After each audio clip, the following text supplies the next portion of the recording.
What should be the mindset of spiritual aspirants while visiting any spiritual institutions and reading biographical sketch of saints?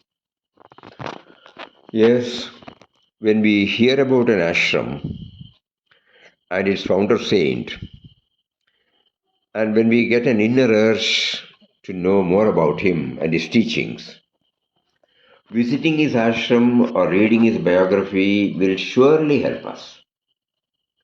It will also be instrumental in bettering our life in many ways.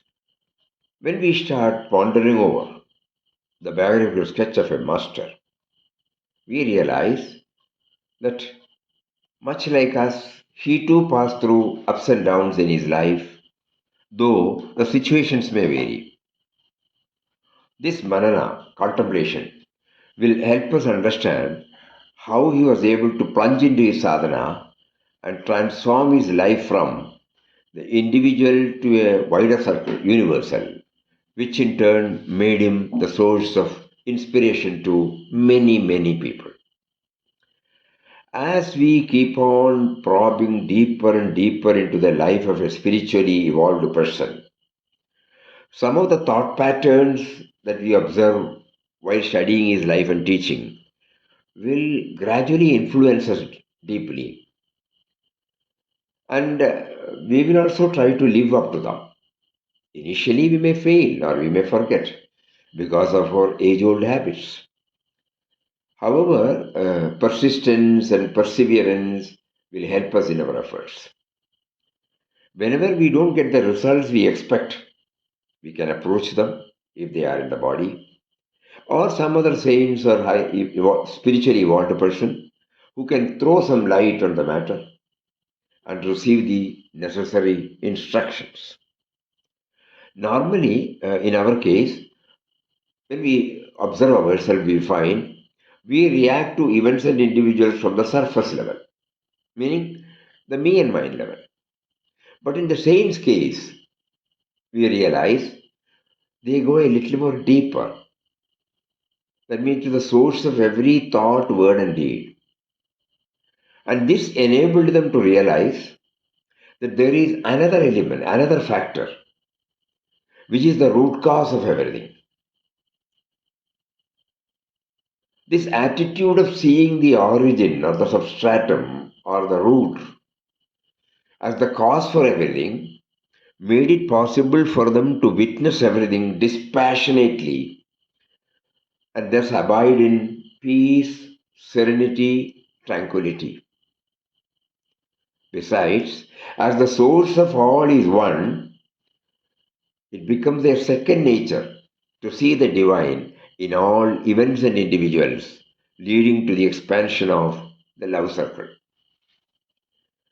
One of the main hurdles we encounter in our sadhana is that we try to start our journey from the stage where the saints have reached.